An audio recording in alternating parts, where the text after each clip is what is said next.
Hi అందరికీ welcome back to our channel. నా హస్బెండే ఇంతేనా లేకపోతే అందరి హస్బెండ్లు ఇంతేనా? ఏదైనా వైఫ్ అండ్ హస్బెండ్ మధ్య గొడవ జరిగినప్పుడు ఫేస్ టు ఫేస్ తేల్చుకోవాలి అంతే, కానీ ఇలా కష్టమైన వంటలు, టైం ప్రాసెసింగ్ ఎక్కువ తీసుకునే వంటలు చేయమని చెప్తారా? మీరు అనుకోవచ్చు నీకే మంచిగా రొయ్యలు వండుకొని తింటున్నావు కదా అని. అక్కడే వచ్చింది ప్రాబ్లం అంతా.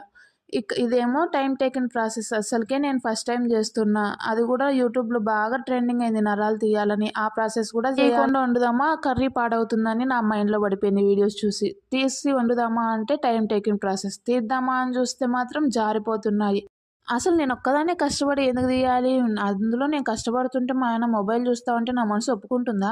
అసలు భార్యలు పనిచేసేటప్పుడు భర్తలు మొబైల్ చూస్తుంటే ఏ భార్య మనసైనా ఒప్పుకుంటుందా? కామెంట్ సెక్షన్‌లో కామెంట్ చేయండి. అందుకే నాతో పాటు కూర్చొని నరాలు తీద్దురా అని పిలిచే మా ఆయన్ని, ఎలాగిచ్చే మా ఆయన్ని. ఇక కర్రీ విషయానికొస్తే ఏం లేదు, యూట్యూబ్‌లో కాపీ అండ్ పేస్ట్ చేయడమే. అంతేగాని ఈ వీడియో చూసి ఫాలో అవ్వకండి. నువ్వెందుకు చేస్తున్నావు అని అనవచ్చు. ఇది ఓన్లీ జస్ట్ ఎంటర్‌టైన్‌మెంట్ పర్పస్ మాత్రమే. ఆయన డిస్క్లైమర్ అని పెట్టి నిపుణ పర్యవేక్షణలు చేస్తున్నదని రాయాలేమో మరి. ఒక విషయం, ఈ వీడియో వచ్చేసి శ్రావణ మాసం కంటే ముందు తీసిన వీడియో. ఎవరైనా శ్రావణ మాసంలో తినకపోతే ఈ వీడియోని స్కిప్ చేయొచ్చు, మేము కూడా తినము. ఇంకా ఈ వీడియోని ఎవరైనా ఫస్ట్ టైం చూస్తున్నట్లయితే మన ఛానల్లో ఆల్రెడీ వీడియోస్ పోస్ట్ చేస్తాను, వెళ్ళి ఒకసారి చెక్అవుట్ చేయండి. నచ్చితే లైక్ చేసి ఛానల్ని సబ్స్క్రైబ్ చేసుకోండి. ఇలాంటి వీడియోస్ ఇంకా చేస్తూనే ఉంటున్నాను.